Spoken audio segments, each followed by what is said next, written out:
and welcome back to Metropole Sports Center. My name is Nashon Owano. Just off air, I was talking to my guest, Ian Keitany. Turns out that we cannot really run away from Manchester United fans in this city. Keitany, welcome to the show. Thank you very much. Nice having you on the show for the first time, making your debut on Metropole Sports Center. In the first part of the show, I was talking about Australian Open, but just before we delve into the Australian Open, and since you're here and you're a Manchester United fan, where do you see you guys finishing this season? Honestly speaking, people are talking about Manchester United being out of the title race at the moment, which I also tend to, lean on that side. But we cannot finish outside the top three. Okay. Yeah. But I also hope you don't win the league, but that's a story for another day. Well, the main topic of discussion this week was the draws that were announced for the Australian Open. Now, a couple of matches have already been played, and one that people were mainly looking for was the match against Anastasia Potapova and Serena Williams. Just before we talk about the details of that particular match and also talk about the match that Naomi Osaka participated in, I just wanted to get to pick your mind on what you make of the draws that were announced this week. I think the draw was, it favored. Do we say the big guns? Because if you look at the likes of Naomi Osaka, Serena Williams, Simona Halep, one person that I'm keeping a close eye on is Sofia Kenin, the American player. I think currently she's seeded fourth, and having it in mind or bearing it in mind that the likes of Serena Williams, Serena Williams is currently 39 years old.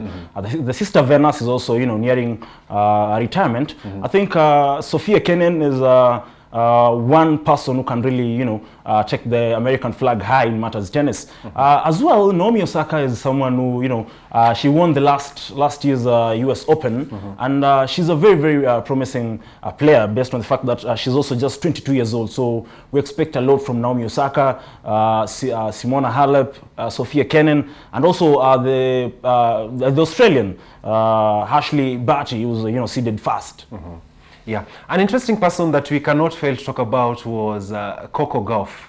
Coco Gauff has presented a lot of upsets in the competition. You remember the other time she gave Serena Williams a run for her money in the competition. What do you make of her performance so far, and how far do you see her going in the competition? I think her performance has been, quite impressive, but I really don't think this time round, she can give the big guns a run for their money, because this is the first Open of the year, and based on the fact that Serena Williams has 23 major titles, I think she would want to equal the record, which is at 24, which is being held by Margaret Court, and I think she will give her best. I don't think she can do that. She can go that far. Yeah. Okay. So let's quickly look at the men's singles in relation to how the draw was given. We have Novak Djokovic has been pitched against Tyler Fritz. The game was played today. Then Marton Frukosis versus Milos Raonic.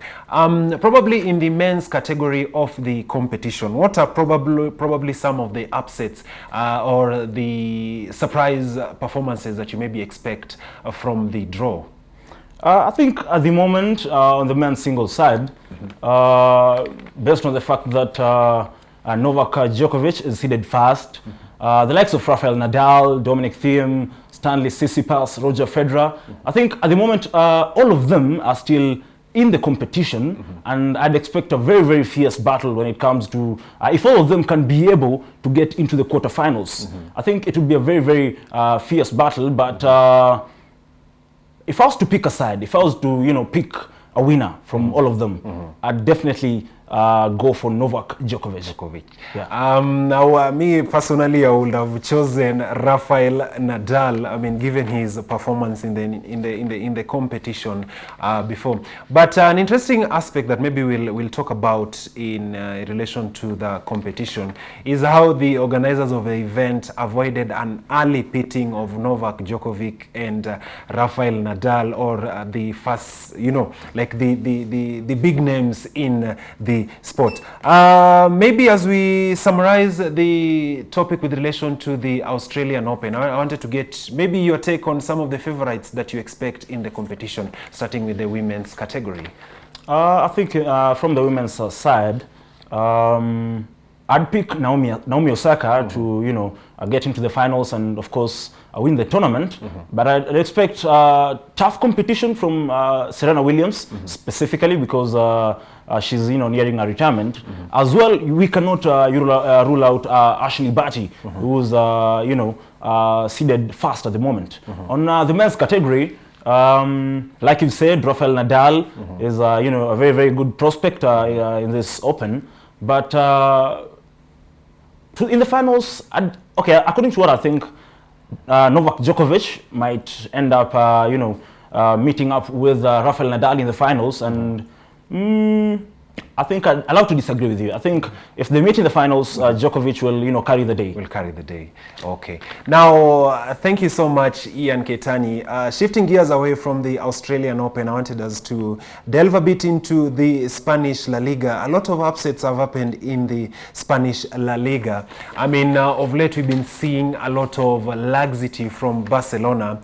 A couple of seasons ago, when you mention Barcelona, then probably they will be the leading team in the Spanish La Liga. But this season, a lot of things are happening. From your point of view, what do you think is the problem at Barcelona?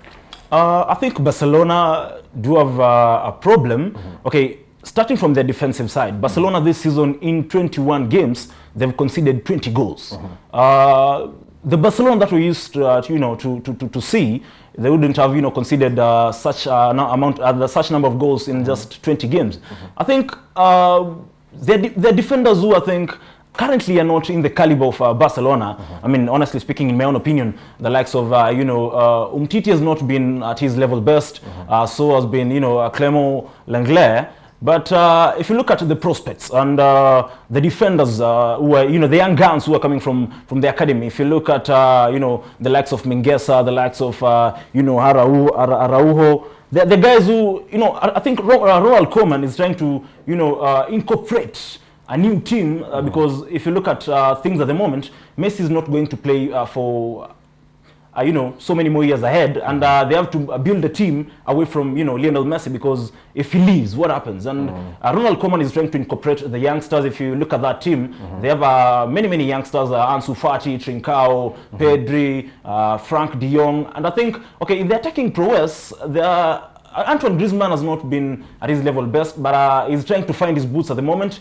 The likes of, Ousmane Dembele is always normally not fit 24/7, is, prone to injury. And Lionel Messi, of course, has been their star man, having, scored 13 goals this season already, yet Barcelona have been struggling. And I think if they will be able to sort their midfield, issues as well, because if you look at their midfield, the experience, there's somehow lack of experience, because the only experienced player at the moment in their midfield is, Sergio Busquets. If you look at Felipe Coutinho is injured at the moment, the rest of the, the midfielders are quite young, and if they can be able to find their feet, if they can be able to incorporate the team properly, because they're picking up at the moment, and if they continue with that, rate of, picking up, I think they'll be able to get to where they've been in the past years. Okay. I was about to ask about the whole Messi factor in the Barcelona squad, but you mentioned a player that I wouldn't want to, maybe just before it slips my mind. There is Anthony Griezmann.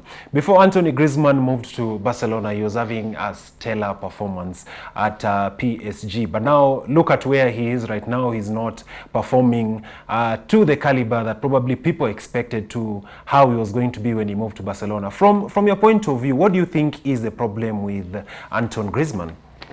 Firstly, I think Antoine Griezmann, his preferred position is the number 10 role. And moving from Atletico Madrid to, you know, Barcelona, we all know who plays that role in Barcelona, and you cannot, you know, dethrone the king. So it was a problem for him to settle at the team, and there were no goals coming from him. But at the moment, I think Ronald Koeman has, you know, has done some bit of magic to Antoine Griezmann, and is, you know, picking up his boots, and he's been firing goals of late. And I think he will get to his level best, and if he does so, then if, you know, Messi will be moving out of the club, I think Koeman can also build a team around Griezmann, because Griezmann is a lethal player if he's at his level best. Okay, so Ian Keitany, we're going to be pausing it there after we're taking a short commercial break, but after the break we're going to be talking about the future of Lionel Messi at Barcelona, and also looking at the impact that Luis Suarez has had on the Atletico Madrid squad. See you after the break.